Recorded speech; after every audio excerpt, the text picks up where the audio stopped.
Okay, so I had a doctor who's reaching out for some help.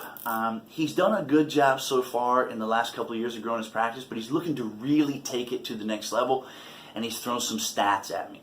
A little background.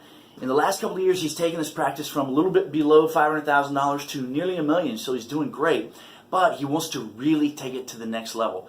A few stats that he's thrown out. He's actually averaging 50 to 60 new patients per month on a regular basis. Doctor production is $50,000 to $60,000 per month. Hygiene production is $25,000 to $30,000 per month. Let's see if you and I can diagnose this, right? If he's wanting to take it to the next level, marketing is not going to do it. He's seeing 50 to 60 new patients per month already, so he doesn't have a marketing problem.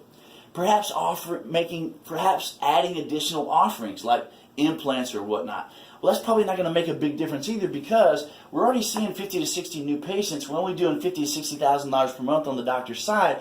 So we know that the issue is what? It's treatment acceptance. And actually, he's reporting his treatment acceptance to be at 37%. 37% is very, very low. What you want to shoot for is between 80 and 90%. And just because it's not just because you haven't done it right now does not mean it's not possible. There are three things that you want to focus on big time. If you're anywhere related to this kind of scenario and you're trying to take your practice to the next level, there's three things you want to focus on. Number one, what are we doing on the initial call for the patient or the intake call?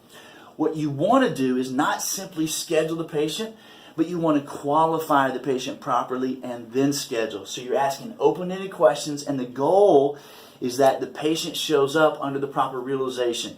We've asked open-ended questions. The patient's not going to get any surprises. We're not going to get any surprises, and the patient is much more in a buying mindset than if they show up cold because they were simply scheduled and their expectation is different than what actually shows up clinically. Number two, what happens at the visit?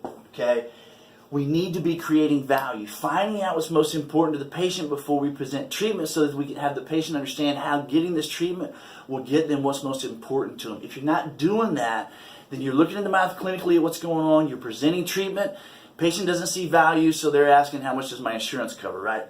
This is where the sale takes place. And then number three, the financial arrangement. This is a big one as well. We want to make it as easy as possible for the patient to say yes. We've done a proper intake call. The patient's now seeing value in the treatment. When it comes to the financial arrangements, we want to maximize third party. Present the financial arrangements in terms of so much a month, so that it's as easy as possible for the patient to say yes. They don't have to pay anything. Now you're on equal footing with all the big box electronic stores or whatever else, Disney, whatever else it is that's competing for the same discretionary dollars.